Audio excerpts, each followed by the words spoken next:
Hello, my name's Larry Sefton, and welcome to my workshop.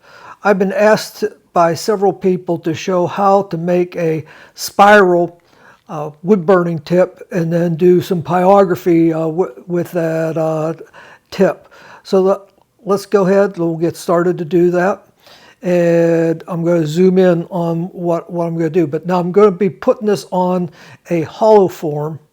And then we'll probably step over to, and I will show you how I'm going to embellish the hollow form after the pyrography is done. So anyway, let's go get started. The first step is going to be to make a tip. And in this particular case, I'm going to be using 12 gauge nichrome wire. This particular wire is nichrome 80. Some people like to use nichrome 60 for this, but it's pretty hard to find nichrome 60 in 12 gauge. The first thing for making the point is you take it like this, and you're going to have to make a straight up. What's interesting here, just for reference sake, there's dots on here. Those are 1 inch increments. That's so we know about how much metal that we use. So let's first, this will be the center or the up side. Now the sharper you can make that, the better, that particular corner. And it's very hard to get that real tight and get that straight. One thing you can do is you can take it over to your vise and actually hit it and flatten it out. So I'm going to go over to the vise and do that right now. I'll be right back. Now I'm back with you. If you look, you can see how sharp that little angle is right there, but you want that about as sharp as you can get it. If it doesn't want to bend real sharp there, you can take a propane torch and heat it up red hot, and it'll bend a lot easier. This is a annealed wire, but if you anneal it or have it red hot, it will quite often bend a lot easier for you. Then you just take your pliers and you start making a loop. And that is easier said than done because of the 12 gauge wire. It is very difficult to work with it. Your other wires are a lot easier to work with because they bend easier.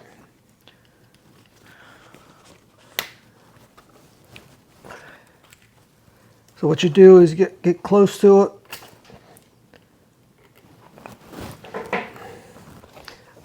I actually need a different pair of pliers. What you want to do is squeeze this particular part right here and get the loop quite. Let's lift this up. You're trying to get that loop real tight right there.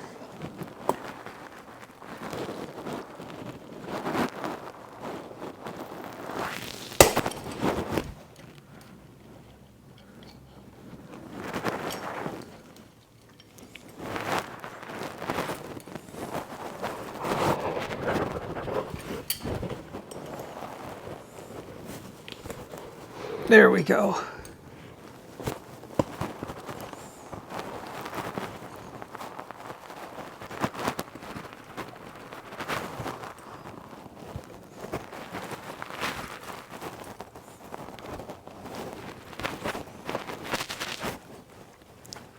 The hardest part is over. To get that first little bit right there, nice and tight. That is the hardest part of this with this heavier wire. Now we got that. And all you gotta do now, now it's all easy. You just start rotating to make your coil. You make your coil as tight as you want.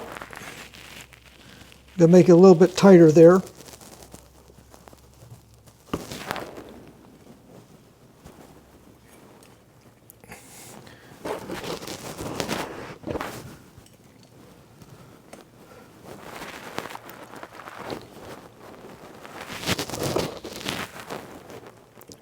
Keep working it.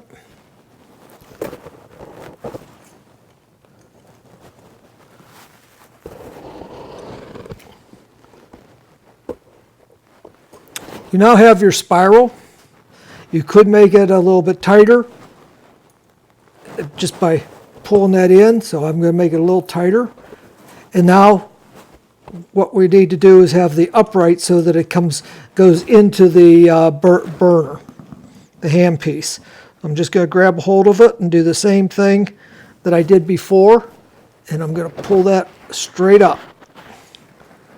This one does not need to be quite as sharp as the other one. But just remember that's going to be the end of where it burns. So the next thing you want to do is cut it off.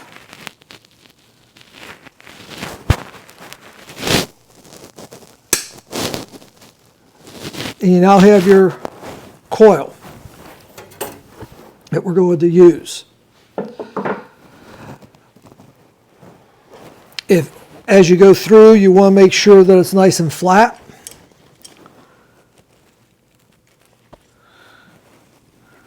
There we go. That's your coil.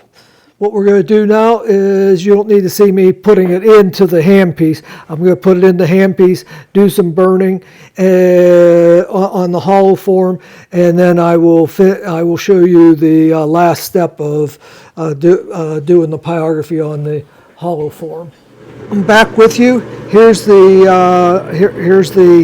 I tightened it up a little bit and made it a little bit tighter, but here's the brand or the piece that I did. Now you're going to see that it's in the handpiece. This particular handpiece is a really heavy duty one. That is 6 gauge copper that's coming into it, and then heavy duty connectors. And from here to here, that is actually about 7 inches of number 12 wire whenever you finally measure it. In this particular case, I'm going to be using my homemade burner or scorcher. This is a foot pedal that goes with it, and what I do is I use this as a safety feature. I put it under me or put it under my foot. That way I don't accidentally get up and leave this thing on by accident. Let's go ahead and turn it on. And you're going to see I got it on.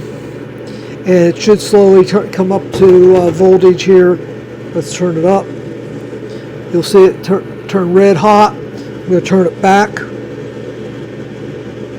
And that's running at around 1300 degrees Fahrenheit. Now, the particular piece I've already started burning was this one right here, this hollow form. If you're going to be burning this particular hollow form, is box elder. Box elder is a kind of a soft wood. It takes deep branding very well. If you were to look at it real close, and I'll move it up close, you can see how deep those burns really are in there. So what we'll do is go ahead and do some of the burning on it. Sometimes I use a curved piece so that I can go like this. This particular case, I'm just going to go be using it in here, and you can see how quickly it brands and how deep it goes. Now, one thing I'm going to tell you, you can see how I'll hold that up. You can see just how deep it goes in.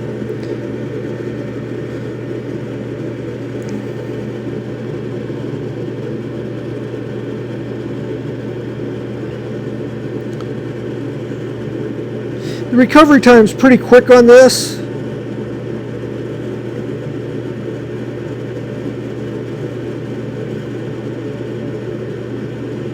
And that's really all there is to it. What you got to be careful of is, in this particular case, the wall thickness on this is 1/4 inch. If you were getting down around 1/8 of an inch, whenever you go that deep, you're going to burn right through the piece. And then what I did, you'll notice that there were some lines on there. What I did was just put a couple to break it up. And if you want to, you can make a little curved line.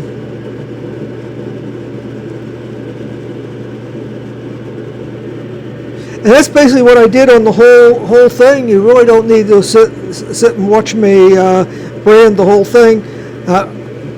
And the next step will be to finish off and paint it. For those interested, that is a homemade machine that I made. I call it the Scorcher 2.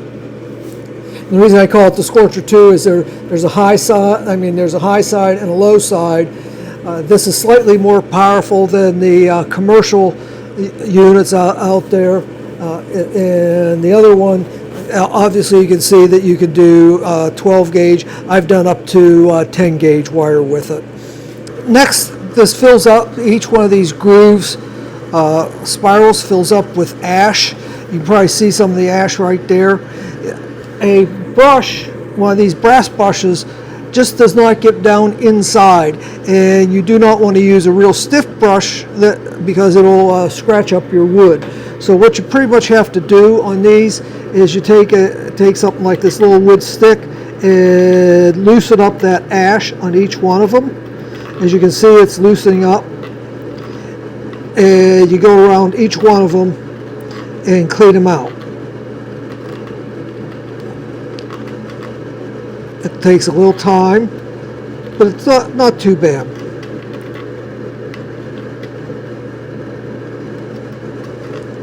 You can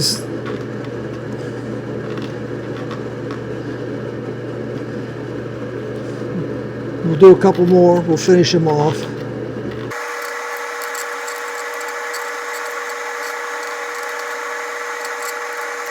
And now you can use your brush to finish it off.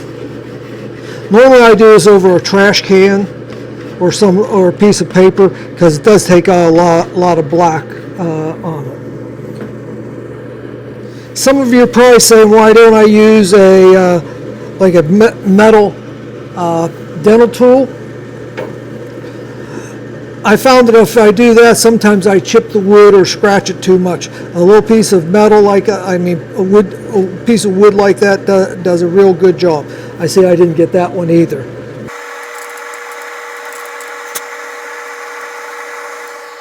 Now that they're cleaned out, I'm going to show you just how deep those are. You can see just how deep those burns are. That's what's nice about the box elder. It allows you to do real deep branding or pyrography. It's really about all there is to it. We'll take the next step, which will be dyeing it, and then putting or embellishing the paint surface on it. Welcome back to my shop. This will be the second half of this video. This is on how I plan on embellishing or putting a finished coat or a paint on it. As you recall, these spirals are quite deep, so we're going to try and take advantage of those so that they really give it some great texture.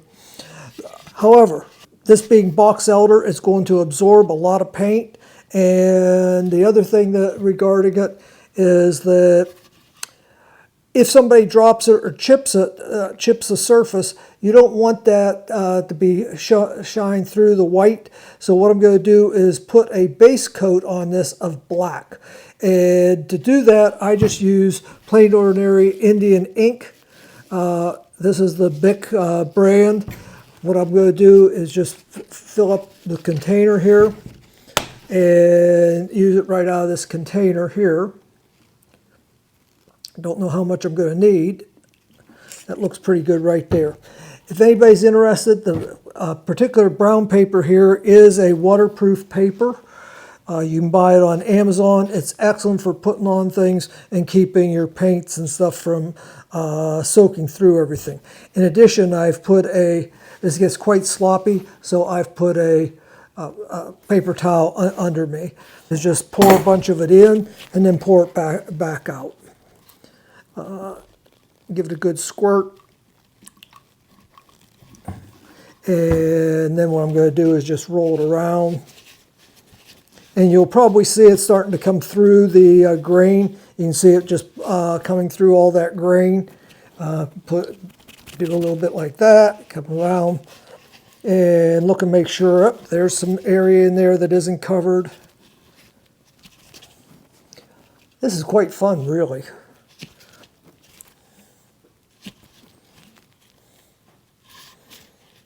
And I got everything covered, so what I'm going to do now is just dump it out. See if there's any in there. And wipe it off with my hands. Go ahead and take this and wet it nice. I'm just going to go ahead and wet it kind of really good. And this box elder just takes this dye, just absorbs it, goes, it does such a great job. That's why I like the box elder.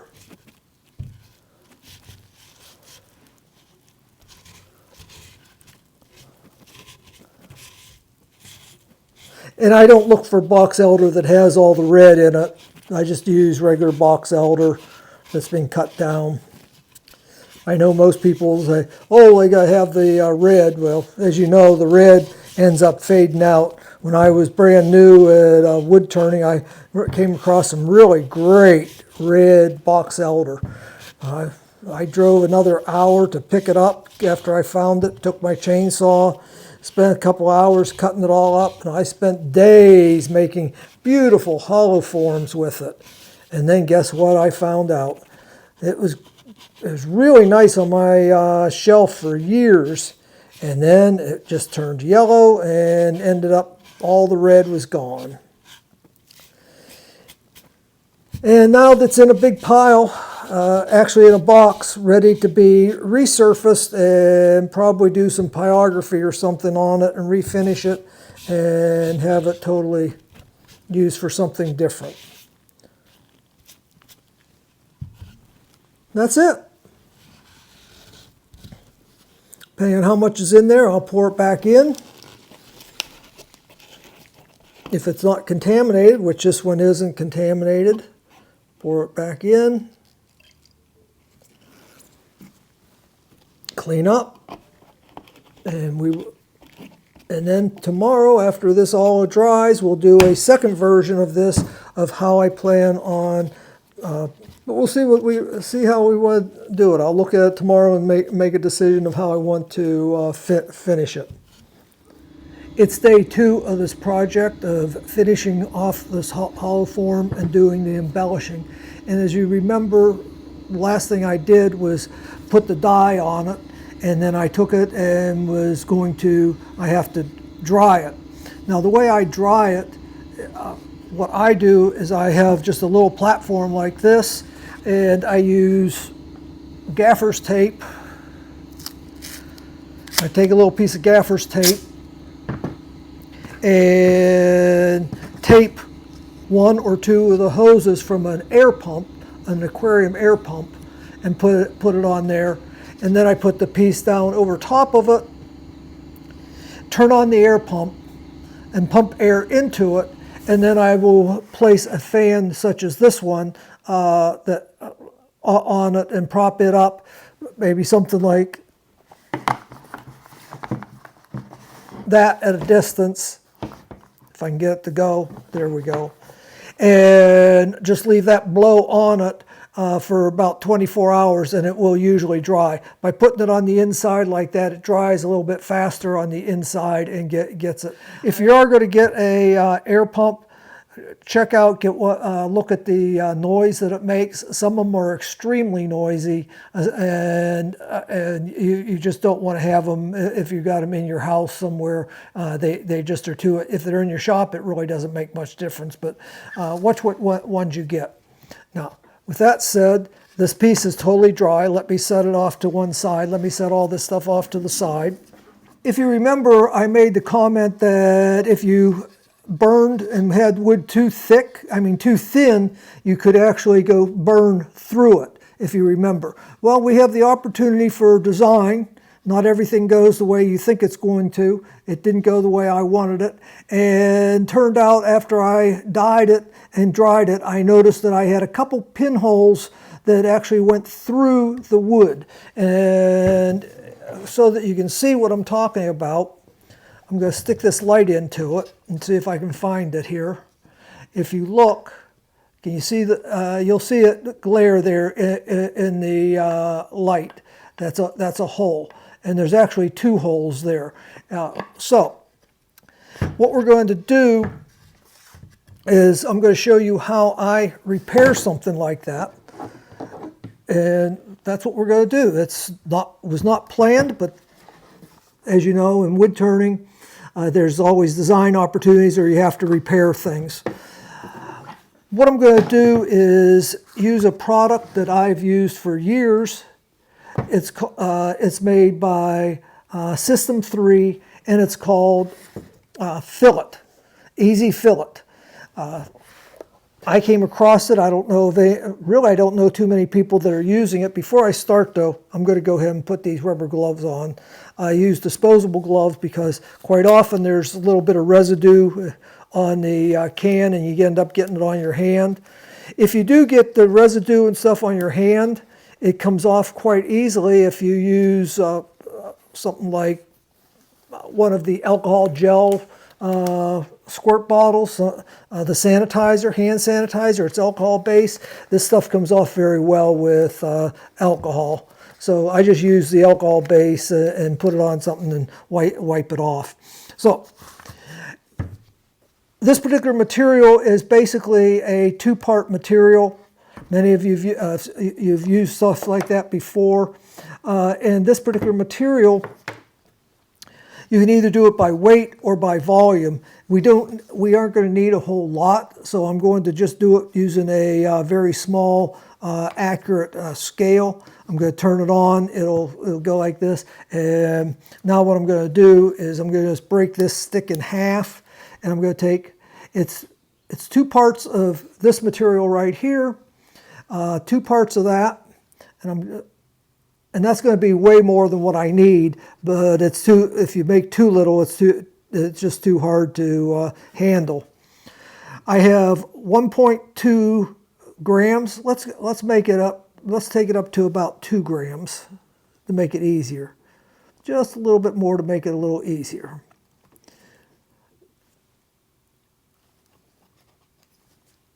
We have 2 grams, actually 2.04 to be exact, of the main material. So I don't contaminate the other material. I'm going to lay that right there. And now I want to put in 1 gram of the hardener. I'm just going to tear it back out. And we'll put 1 gram of that in. That's a half a gram.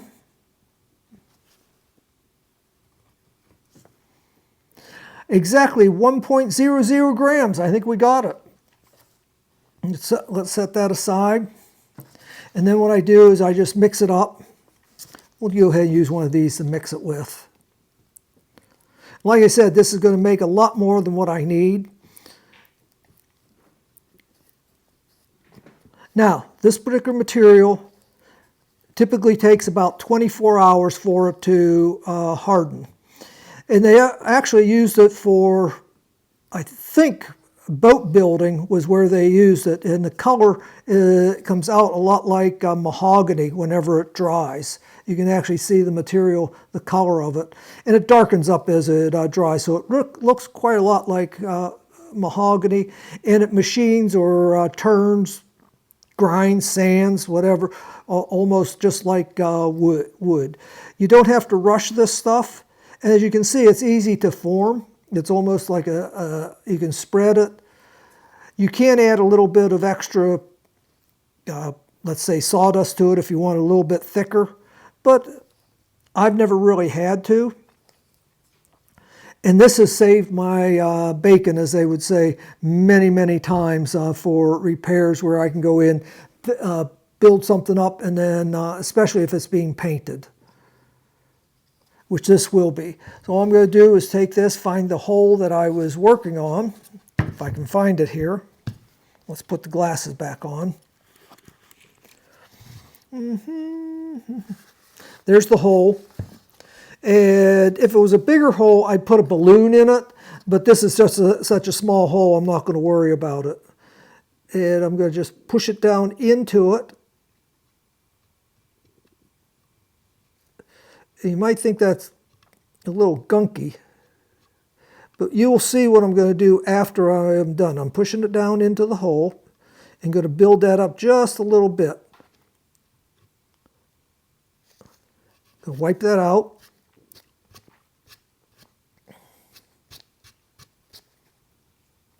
And if you look at it real close, not sure you can see it there. There you go.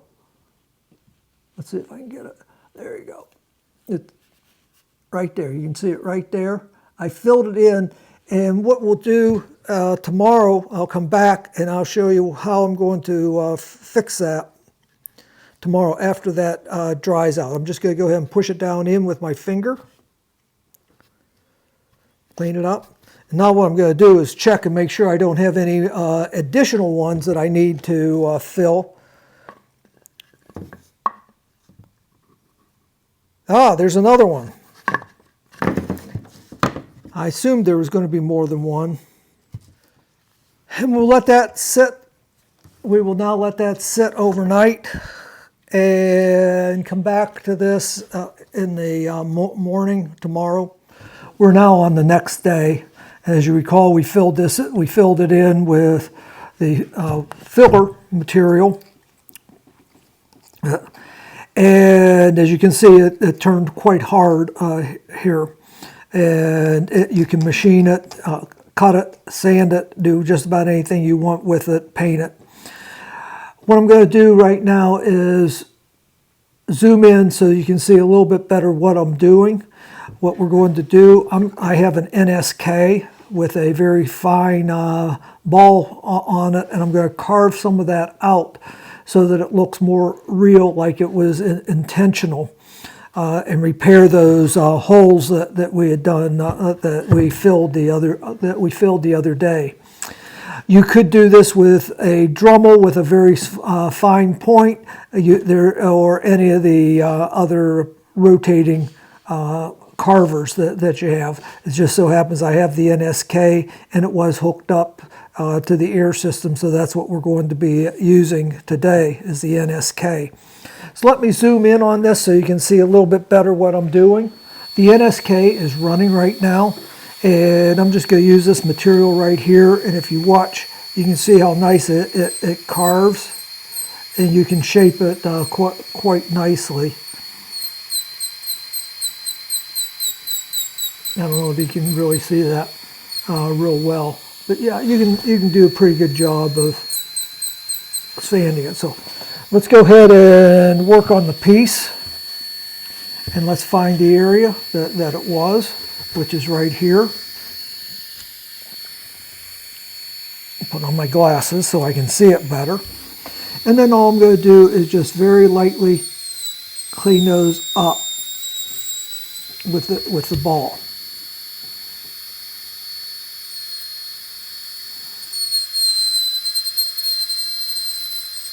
The point behind this is so that whenever it's painted, it looks like it was the original burned area. So just very lightly carve it.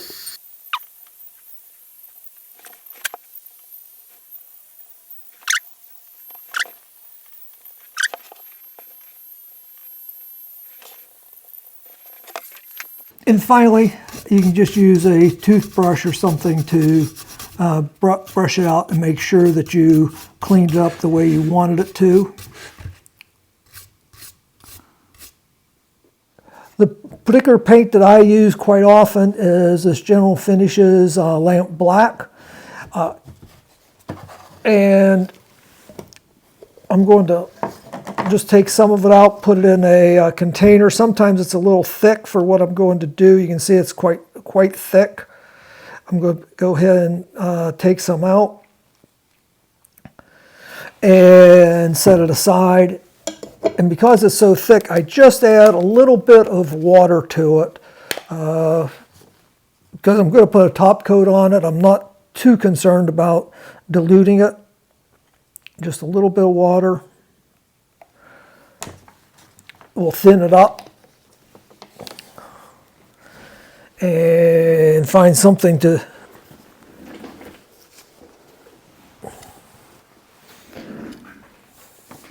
stop and find something to mix it up with. Go ahead and stir it up.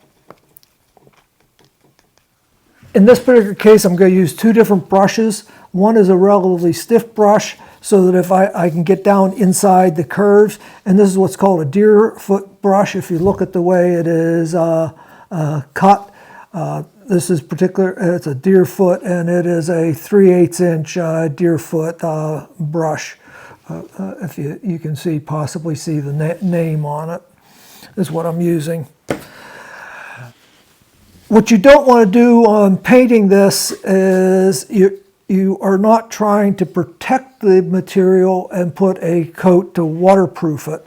And that's like painting a wall, painting your outside of your house. What we want to do is just put just enough paint on it to color it, and so that you won't lose the texture. So a lot of times it's more of a dry brush where you're rubbing it. So what I'm going to do is just start on the bottom, or let's start on this bottom, and we'll do it. And you can either dab it or just kind of make a swirl. And what you want to do is you want to work that paint down into those swerves or these circles without filling it with globs of paint. Otherwise you lose the texture. So what I do is I just sit here, and this will take probably about an hour to actually finish it all up, and we'll go. It's not a real fast process. Most of the time people want to just jump in and paint it like you would a house. But you can dab it. In this particular case, it's best that, now like that one does not want to go down in. So what I'm going to do is grab the other brush and just get a little bit of paint on it and get it down in that groove.